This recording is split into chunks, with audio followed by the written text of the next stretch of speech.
Next हम discuss करते हैं न्यूरॉन को, इनके स्ट्रक्चर को और इनकी टाइप्स को। अगर हम न्यूरॉन्स की बात करें तो neurons are basic structure and functional unit of nervous system.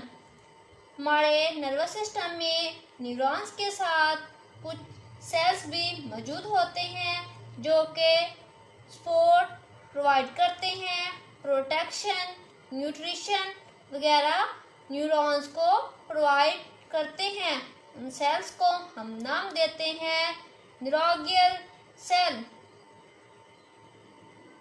अगर हम इसके स्ट्रक्चर की बात करें तो न्यूरॉन्स की स्ट्रक्चर के दो बेसिक पार्ट होते हैं। एक इसकी सेल बॉडी होती है, दूसरा इसका एक्सॉन होता है। अगर हम इसकी सेल बॉडी की बात करें तो इसके सेंटर में न्यूक्लियस मौजूद होता है।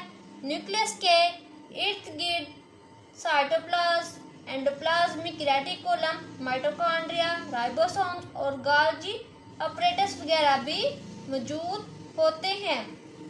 कि सेल के सेंटर में क्या मौजूद है? न्यूक्लियस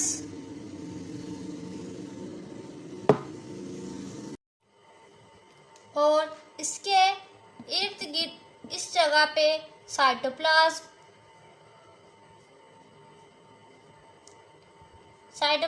के अलावा एंडोप्लाज्मिक रेटिकुलम, राइबोसोम्स, माइटोकॉन्ड्रिया वगैरह भी मौजूद होते हैं। और जब ये साइटोप्लाज्म, एंडोप्लाज्मिक रेटिकुलम, ये सारी चीज़ें आपस में मिल जाती हैं, इनकी ये सारे का सारा क्लस्टर फॉर्म में आ जाए तो इसको हम नाम देते हैं मीजल्स ग्रेन्यूल का। कि जब ये सारे का सारा आपस में मिल जाएगा, क्लस्टर के फॉर्म में आ जाएगा तो इसको हम नाम देंगे मीजल्स ग्रेन्यूल का।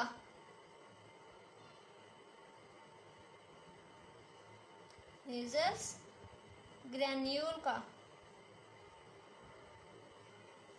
इस सेल बॉडी से कुछ फाइबर या फिर थ्रेड लाइक स्ट्रक्चर बाहर की तरफ निकले होते हैं, इनको हम नाम देते हैं डेंड्राइट्स का। कि सेल बॉडी के गिर्द क्या होते हैं? कुछ प्रोसेसिंग स्ट्रक्चर होते हैं, बाहर की तरफ निकले होते हैं, इनको हम नाम देते हैं डेंड्राइट्स का। डेंड्राइट्स का। डेंड्राइट्स क्या करते हैं? नर्व इम्पल्स को कंडक्ट करते हैं और फिर नर्व इम्पल्स को भेज देते हैं सेल बॉडी की तरफ, और फिर सेल बॉडी से ये नेक्स्ट जाते हैं एक्सॉन की तरफ।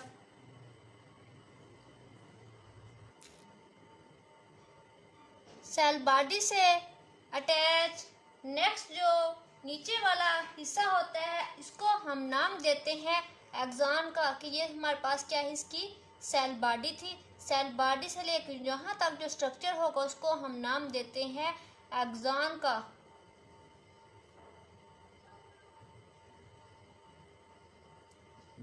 एक्सॉन नर्व इम्पल्स को सेल बॉडी से दूर लेकर जाती है, जबकि इधर डेंड्राइट से ये नर्व इम्पल्स को सेल बॉडी की तरफ लेके जाती है।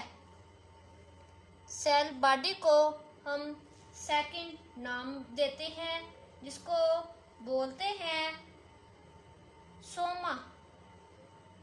सेल बॉडी या फिर सोमा। अगर हम एक्सॉन की बात करें तो एक्सॉन के गिर्द कुछ सेल्स मौजूद होते हैं like as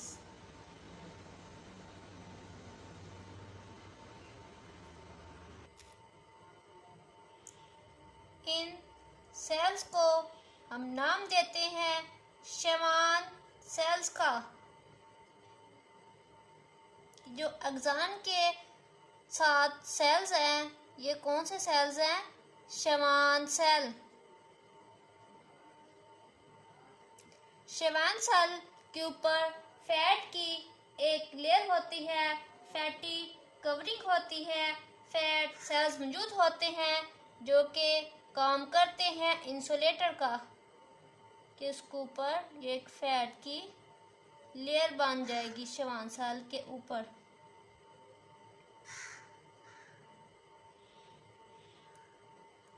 इस लेयर को हम नाम देते हैं माइलिन शीट का। ये जो लेयर ऊपर बनी है इसको हम नाम देंगे माइलिनेटेड शीट या फिर माइलिन शीट। Myelin sheet. इन शेवान सेल्स के दरमियान मीन के एक सेल से लेकर दूसरे सेल के दरमियान कुछ गैप मौजूद होता है, कि एक सेल की नोड से दूसरे सेल की नोड के दरमियान कुछ स्पेस मौजूद होती है। इस स्पेस को हम नाम देते हैं रेनिवियर नोड्स का, कि ये जो हमारे पास स्पेस है इसको हम नाम देंगे रेनिवियर नोड का।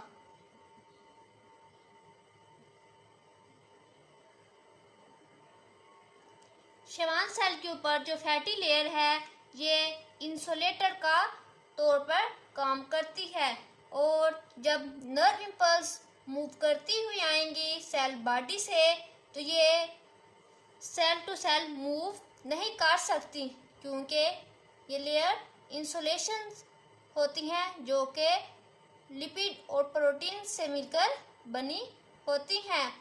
नर्व इम्पल्स क्या करेंगी कि ये नोड टू नोड मूव करेंगी, मीन के इधर से नर्व इम्पल्स आएंगी जंप करके इस नोड पे, फिर इधर से जंप करके इधर आएंगी, इधर से फिर ऐसे के जंप करके ये मूव करेंगी।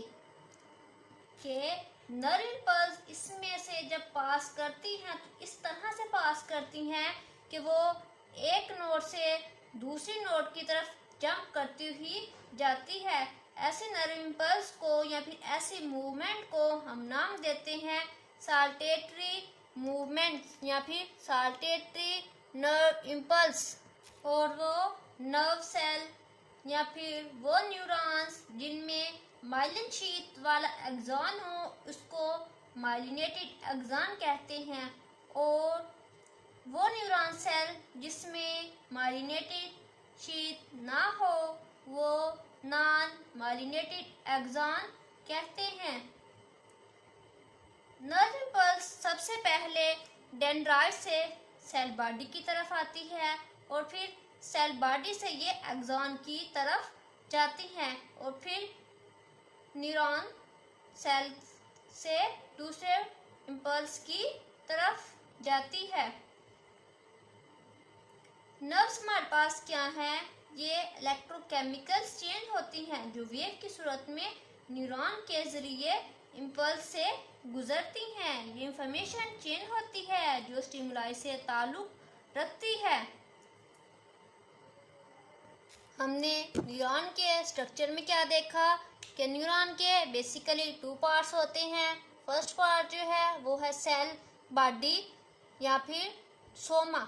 सेल बॉडी के अंदर न्यूक्लियस और साइटोप्लाज्म मौजूद होते हैं और कुछ endoplasmic reticulum, Golgi apparatus, ribosomes वगैरह भी, और इसके बाहर की तरफ थ्रेड लाइक स्ट्रक्चर या फिर फाइबर की तरह कुछ स्ट्रक्चर मौजूद होते हैं जिनको हमने नाम दिया है डेंड्राइट्स का। डेंड्राइट्स नर्व इम्पल्स को सेल बॉडी की तरफ लेके जाती हैं।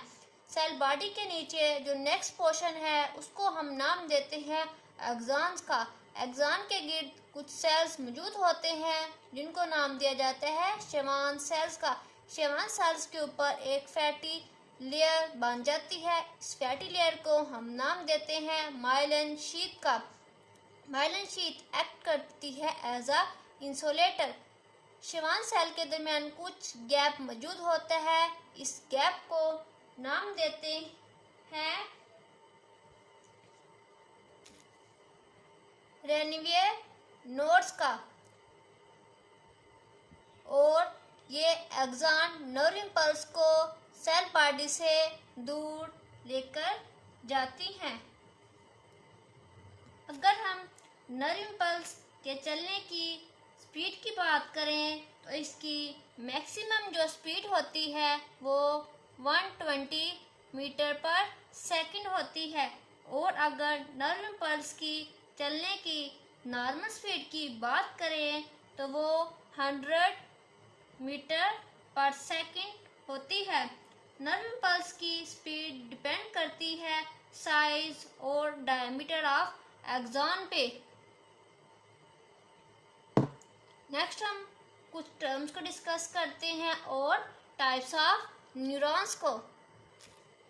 इधर हमने टर्म डिस्कस की थी साल्टेटरी इम्पल्स,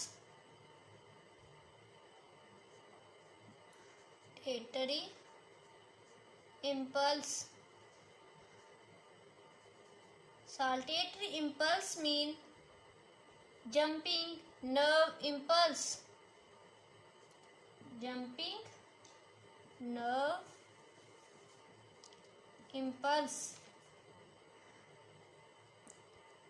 या फिर jumping movement of nerve impulse from node to node. Next, ganglion.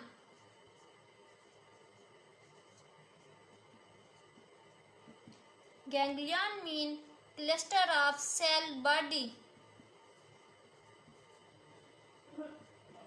के सेल बॉडी का गुच्छा बन जाना जो कि नर्व सिस्टम में पाया जाता है।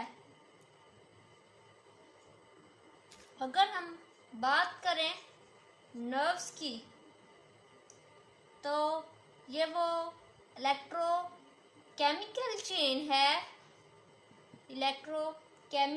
चेन है जो वेव की सूरत में न्यूरॉन्स के जरिए इम्पल्स से गुजरती है।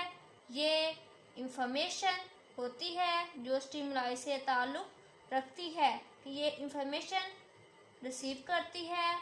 रिसीव करने के बाद ये कोऑर्डिनेटर की तरफ भेजती है कि रिसेप्टर से इंफॉर्मेशन जाएगी कोऑर्डिनेटर के पास और कोऑर्डिनेटर से इफेक्टर के पास, और देन फिर इफेक्टर क्या करेगा, रिस्पांस शो करेगा। नेक्स्ट हम बात करते हैं टाइप्स ऑफ न्यूरॉन्स। न्यूरॉन्स की बेसिकली 3 टाइप्स हैं। फर्स्ट टाइप जो हमारे पास है वो है सेंसरी न्यूरॉन्स। सेकंड टाइप है वो है इंटर न्यूरॉन्स।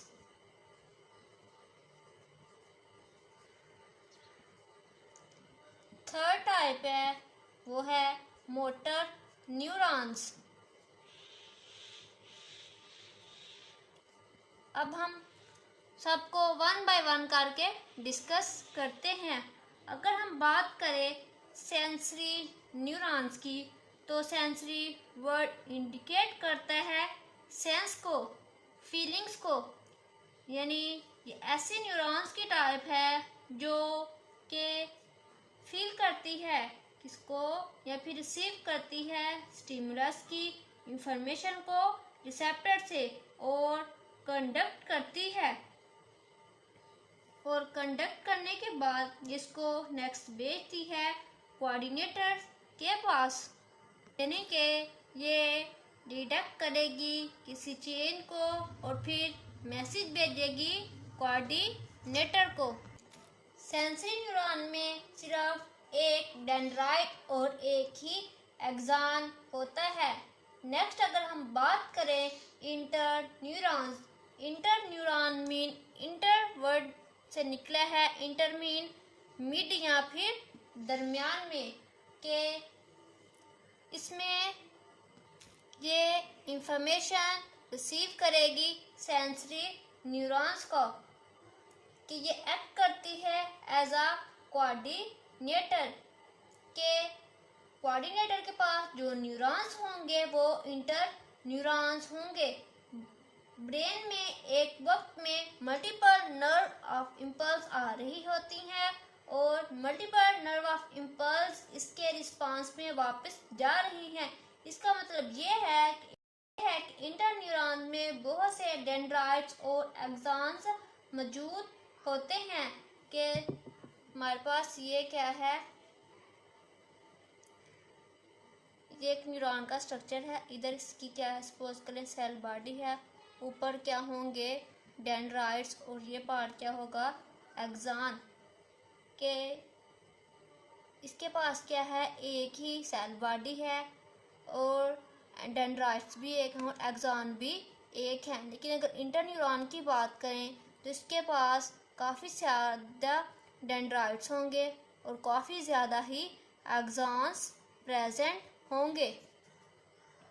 ये सेंसरी न्यूरॉन से इंफॉर्मेशन को रिसीव करेंगे और इस इंफॉर्मेशन को इंटरप्रेट करेंगे और फिर वापस भेज देंगे नेक्स्ट न्यूरॉन के पास। तो नेक्स्ट न्यूरॉन हमारे पास क्या है, मोटर न्यूरॉन। तो ये किस तरह इंफॉर्मेशन भेजेंगे, मोटर न्यूरॉन्स के पास। अगर हम बात करें मोटर न्यूरॉन्स की तो इसका काम इंटर न्यूरॉन से मालूमात को वसूल करना, यानी मसल्स और ग्लैंड और इफेक्टर तक लेकर जाना।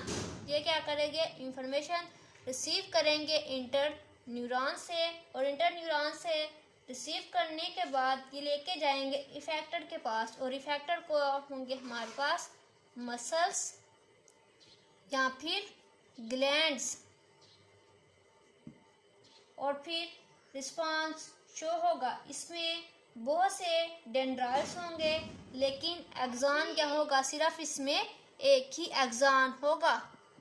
सिंपली के motor neuron receive message from interneuron and send effector, और इफेक्टर में क्या किसके पास जाएगी, मसल्स में या फिर ग्लैंड्स के पास।